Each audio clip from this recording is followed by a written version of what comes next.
রাধে রাধে বন্ধুরা, কেমন আছো তোমরা? আশা করছি সবাই খুব ভালো আছো। আমিও ভালো আছি। আবারও চলে এলাম তোমাদের সামনে নতুন একটা ভিডিও নিয়ে। পূর্ব মেদিনীপুর জেলার ছোট্ট একটা গ্রাম থেকে আমি প্রণীতা। আমার এই ছোট্ট পরিবার মা ছেলের স্বপ্ন চ্যানেলে তোমাদের জানাই অনেক অনেক স্বাগত আর অনেক ভালোবাসা। আজ হলো মঙ্গলবার দুপুর থেকে তোমাদের সাথে নিয়ে ভিডিওটা শুরু করলাম। আশা করছি আজকের ভিডিওটা তোমাদের ভালো লাগবে। যদি ভালো লেগে থাকে একটা লাইক করে দিও আর কমেন্ট করে জানিও ভিডিওটা কেমন হয়েছে। আর তোমরা তো দেখতেই পেলে আমি রান্নাবান্না হয়ে গেছে, রান্নাবান্না করে ঘরটা একটু ঝাড় দিয়ে দিলাম। আর রান্নাবান্নার পরে কাজগুলো থেকেই যায়, তো সেগুলো তোমাদের সঙ্গে শেয়ার করা হয় না, তাই আজকে একটু শেয়ার করলাম তোমাদের সঙ্গে। আর ছেলেও বাড়ি চলে এসছে, স্কুল ছুটি হয়ে গেছে, তাই জন্য ও ফ্যানটা বার করে নিয়ে এসছে, এখন ভাত খাওয়া হবে। তো দেখো কী কী রান্না করেছি তোমাদের একটু দেখিয়ে দিলাম। সকালে একটু আলু সেদ্ধ রয়ে গেছে, আর হচ্ছে মাছের ডিমের ভাজা করেছি, আমার ছেলে পছন্দ করে তাই জন্য। মাছের ডিম কচু দিয়ে টক করেছি, আর এখানে করেছি মাছ সাওর আর আলু কলা দিয়ে ঝোল। তো এটাই আজকে দুপুরে রান্নাবান্না হয়েছিল। খাওয়া দাওয়া করে অনেকটা টাইম কেটে গেছে, তোমাদের সামনে আর আসিনি। তারপরে এখন এসেছি বিকেলে একটু বেরিয়ে গেছিলাম ওই ঘুরতে। ওই পাশের দিদিটা বললো সে ঘর মালিকের বাড়ি যাবে, সেই জন্য গেছিলাম ওনার সঙ্গে। তারপরে এসে ওপরে বসেছিলাম। ওপরে বসে থেকে তারপরে ভাবলাম কি যে না, জামা কাপড়গুলো তো গোছাতে হবে, কাজগুলো যখন আছে করতে তো হবে। তাই জন্য ওপর থেকে নেমে এসে এখন জামা কাপড়গুলো ভাঁজ করে গুছিয়ে নিচ্ছি। সন্ধ্যাও হয়ে গেছে, আর ওপরে বেশি সময় থেকেও লাভ নেই। চলো জামা কাপড়গুলো গুছিয়ে নিই আর তোমরা দেখতে থাকো।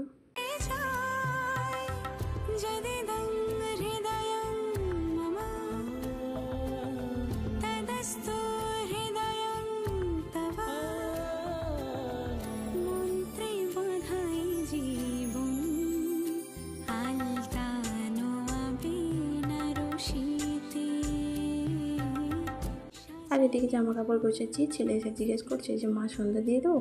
ওকে বললাম হ্যাঁ সন্ধ্যাটা দিয়ে দে, সন্ধ্যে তো হয়েই গেছে। সেই জন্য ওকে বললাম যে সন্ধ্যে দিয়ে দে। তো ও বলছে আমি দেবো না, বোনও দেবে, এরকমই দুলোকে লাগছে। তো তারপর দেখো এই যে সন্ধ্যে দিতে বসলো। ও দিলে সে দেবে না, সে দিলে ও মানে ও যেটা করতে চাইবে ওকে যেটা করতে দিতে হবে। তো এরকমই চলে। আমি কয়েকদিন সন্ধ্যে দিচ্ছি না। মাসের ওই দিনগুলোতে আমাদের তো অনেকটাই বাধা থাকে, কি বলবো আর। মানে এইভাবে বাচ্চাদেরকে একটু ভুলিয়ে ভালিয়ে দিতে হয়। তো আমি এমনিতেই আমার ছেলে সন্ধ্যে দেয়, তবে মাঝে মাঝে এখন আবার দিতে চায় না, জানি না কেন। তো যাই হোক, তো সন্ধ্যে দিতে বসেছে, আর আমি এদিকে ভাবছি কোথায় জামা কাপড়গুলো রাখবো। দেখো এদিক ওদিক করে ঘুরে ঘুরে দেখছি জামা কাপড়গুলো রাখার না প্রচণ্ড অসুবিধে, যেহেতু আমার বড় আলনা টালনা কিছুই নেই, আর এখনও কেনার সামর্থ্যও হচ্ছে না। তো সেই জন্য আর দেখো এদিকে আমার ছেলে সন্ধ্যে দিচ্ছে, তাই তোমাদের একটু দেখিয়ে দিলাম। আমার মেয়ে স্কুল থেকে এসে মাছ দিয়ে ভাত খেয়েছে, তাই ওকে বললাম কি তুই আজকে সন্ধ্যে দিস নি। তো ও দেয়নি, ও বসে আছে, আর আমার ছেলে সন্ধ্যাটা দিচ্ছে।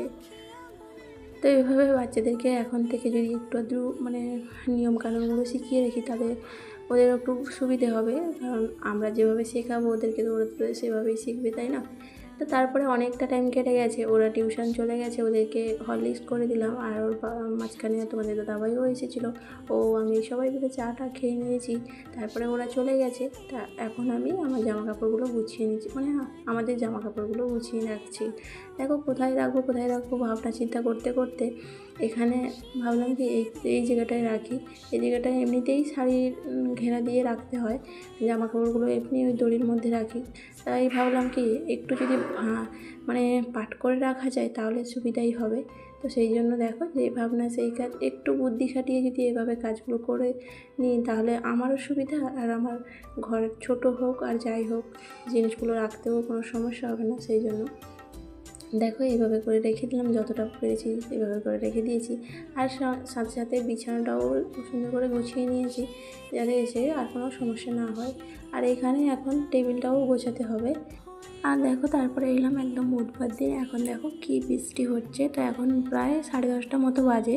সকাল থেকে একবার বিছানা গুছিয়েছি, আর সকাল থেকে জল খাবারটা খাওয়া হয়ে গেছে, ছেলে মেয়ে স্কুলেও চলে গেছে। আর সকাল থেকে মানে তোমাদের সঙ্গে সব কিছু শেয়ার করতে পারি না, কারণ তোমাদের দাদাভাই যেহেতু বেলা করে ঘুমায়, সেই জন্য বিছানাটাও গোছাতে পারিনি। আর কাজের না কেমন যেন এলোমেলো করে কাজ করতে হয় আমাকে, কি বলবো। তো এখন তো ছেলে মেয়ে স্কুলে চলে গেছে। সকালে ওদেরকে আলু সেদ্ধ ভাত করে দিয়েছিলাম, ওরা খেয়ে চলে গেছে। আর তারপরে বিছানা সমস্ত গুছিয়ে নিয়ে উনি ওইখানে বসেছিল, সেই জন্য ভিডিও বলে আবার কিছু যদি বলে তো সেই জন্য আর ভিডিও করলাম না।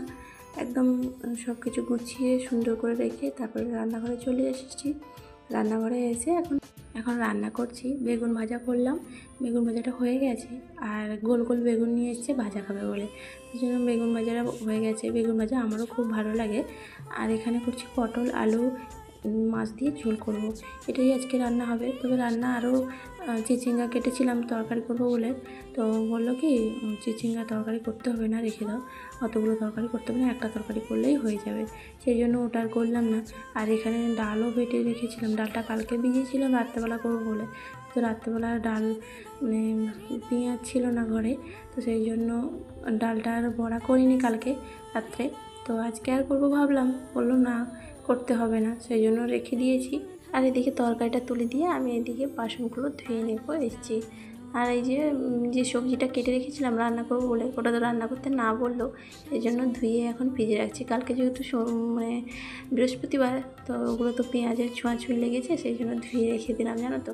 তো আমার আবার নিরামিষ দিনে যদি অন্য কোনো ছোঁয়া লাগে না, পছন্দ হয় না, তো সেই জন্য একটু ধুয়ে রেখে দিলাম। আর এদিকে যে ডালটা বেটে রেখেছিলাম, ডালটা তো পেঁয়াজ দেওয়া হয়ে গেছে, ভাজবো বলে পেঁয়াজ দিয়ে দিয়েছিলাম, তো দাদাভাই না বলতে আর ভাজলাম না। আর পেঁয়াজ কাটা হয়েছে যেহেতু, ওটা তো ফ্রিজে রাখা যাবে না, রাখলেই ভীষণ গন্ধ করবে, তো সেই জন্য আর ফ্রিজে রাখলাম না, ওটা বাইরে রেখে ঢাকা দিয়ে দিলাম। বিকালের দিকে ওরা যখন চা খাবে তখন একটু পেঁয়াজি ভেজে দিয়ে দেবো, ওরা খেয়ে নেবে, আর সন্ধেবেলার জন্য একটু রয়ে যাবে। তো এইভাবে ভাবনা চিন্তা করে রেখে দিলাম বাইরে। আর এদিকে বাসনগুলো তো অনেক পড়েছিল সকাল থেকে, যে মানে সকালে যে টিফিন খাওয়া হয়েছিল বা ভাত খেয়েছিল ছেলে মেয়ে, সেই সব বাসন পড়েছিল। কারণ ঘরটা অনেক পরিষ্কার করেছি আজকে, সেটা তোমাদের দেখাতে পারিনি, ওই যে বললাম তোমাদের দাদাভাই ছিল সেই জন্য। আর দেখো রান্নাটাও আমার হয়ে গেল, এখন জিরে বাটা দিয়ে আর একটু ফুটিয়ে নিয়ে নামিয়ে নেব। আর ওদিকে বাসনগুলোও ধোয়া হয়ে গেল। বসে থাকলে বসে থাকা হতো, কিন্তু এইভাবে যদি মানে কাজগুলো করে নিলে তাতে আমার সময়ও পাবো, সেই জন্য না একটু মানে সময় বুঝে কাজগুলো করে নিতে হয় ঝটপট করে। দুপুরে রান্নাবান্না খাওয়া দাওয়া সব কিছু কমপ্লিট করে নিয়েছিলাম, তোমাদের দেখায়নি। তারপরে বিকালে দেখো 4টা বাজলেই আমার বাড়িতে চা হবেই। দেখো এই মাত্র স্নান করে আসলাম, স্নান করে এসে একটু বসেছি, তারপরে বলে কি চা খাবো। তো এখন চা করতে এসে ভাবলাম যে ওইগুলো পেঁয়াজি করে দিই, তাহলে ওরা খেয়ে নেবে। তো পেঁয়াজি করেছিলাম, আর আমার অবস্থা দেখেছো কীরকম ঘাম দিয়ে পুরো ভিজে গেছি, যেটাই তোমাদেরকে বলছিলাম আর দেখাচ্ছিলাম। তারপরে আর সন্ধেবেলায় আবার চলে গেছিলাম একটু বাজারে, কারণ মেয়ের জুতোগুলো ভালো জুতো ছিঁড়ে গেছে, সেই জন্য একটু বাজারে গিয়েছিলাম টুকটাক জিনিস নেওয়ার জন্য। আর এই যে বাজার নিয়ে এসেছি, তোমাদেরকে দেখাচ্ছি আর বলছিলামও। আর আমি একটু পার্লারে গিয়েছিলাম, সেটাই তোমাদেরকে বলছিলাম আর দেখাচ্ছিলাম। আর এখান থেকে এই যে বাজার থেকে নিয়ে এসেছি একটু কুমড়ো, আর এই যে 2 রকমের বিস্কিট নিয়ে এসেছি, কারণ চা খাই যেহেতু বিস্কিটও তো লাগেই আমাদের। আর এখানে নিয়ে এসেছি শসা আর লেবু আর লঙ্কা আর আলু পেঁয়াজ, তো ওগুলো তো নিয়ে এসেছি, ওগুলো দেখায়নি। আর এই যে আমার মেয়ের জন্য জুতো নিয়ে এসেছি, আমার মেয়ে না প্রথম দেখেই পছন্দ করেছে যে এই জুতোটা নেবে। তো জুতোগুলো খুব ভালো লাগছিলো, তবে মাঝখানেও এটা ছিল বলে আমার একটা কেমন লাগছিলো। আর এদিকে সব সন্ধেবেলায় ভাবলাম কি বসে থাকবো কেন, যে এগুলো পরিষ্কার করে নিই, একদিন ওদিন পরিষ্কার করবো বলে না আর পরিষ্কার করাই হচ্ছে না, যেহেতু তোমাদের দাদাভাই আছে। আর উনি থাকলে না আমার জন্য পরিষ্কার কখন করব সময় যেন আমার থাকে না, জানো তো। এমনিতেই আমি একটু আলসে মতন হই, তারপরে না সময় থাকে না। এই সকাল থেকে চা করো, রান্না করো, এ করো সে করো, এই করতে করতে না সময় চলে যায়। তো যাই হোক, তারপরে হাতে সময় পেয়েছি যখন, আমি ভাবলাম কি আজকে রান্নাবান্না সেরকম কিছু করব না, সেই জন্য ভাবলাম যে এগুলো একটু পরিষ্কার করি। আজকে মোটামুটি পুরো ঘর দুয়ারে এরকম সুন্দর করে গুছিয়ে রাখার চেষ্টা করলাম, যতটা আমার মতো করে আমি গুছিয়ে রাখার চেষ্টা করলাম। আর সেরকম তো রাখার জায়গাটা সেরকম নেই, যেমন আছে তেমন করে গুছিয়ে রাখলাম। অনেকটা তেল জিটে পড়ে গেছে, এ মাসে তো এখনও বাজার করিনি, তাই জন্য তোমাদের দাদাভাই যেহেতু বাড়িতে আছে, ও না যাওয়া পর্যন্ত তো আমি বাজার করতে পারবো না। তো সেই জন্য এই কাটাকাটনির সংসারে বসে থাকলে না আমাদের খুব ম্যানেজ করে চলতে হয়, জানো তো। আর এই যে এখানে সব কৌটোগুলো ধুয়ে মুছে পরিষ্কার করে নিয়েছি, তারপরে এখন এভাবে করে রেখে দিচ্ছি। তো বন্ধুরা, আমার আজকের ভিডিওটা এই পর্যন্ত। যদি তোমাদের কোথাও একটু ভালো লেগে থাকে একটা লাইক করে দিও আর কমেন্ট করে জানিও কেমন হয়েছে। আর যদি আজকের ভিডিওতে কোনো নতুন বন্ধু এসে থাকো, ভিডিওটা তোমার এই পর্যন্ত যদি কোথাও একটু ভালো লেগে থাকে, চাইলে চ্যানেলটা সাবস্ক্রাইব করে আমার পাশে থাকতে পারো।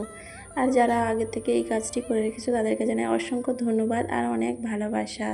আর যে সকল দিদি ভাইরা আমাকে এত সুন্দর মিষ্টি মিষ্টি কমেন্ট করো তাদেরকে জানাই অনেক অনেক ধন্যবাদ আর অনেক ভালোবাসা। আর তোমাদের কাছে একটাই অনুরোধ, আগামী দিনগুলোতেও এভাবেই আমরা পাশে থেকো তোমরা। আর দেখো, তোমাদের সঙ্গে কথা বলতে বলতে এদিকে আমার সব কিছু জিনিস গুছিয়ে রাখা হয়ে গেছে। আর এই যে আটার ডিব্বাটা, এটা এখানে ছিল, তো ওটাকেও আর চেঞ্জ করে ওখানে রেখে দিলাম। ঘরটাকেও একটু সুন্দর করে গুছিয়ে নিয়েছি আর রান্নাঘরটাকেও। আজ তবে আসি বন্ধুরা, সবাই ভালো থেকো, সুস্থ থেকো।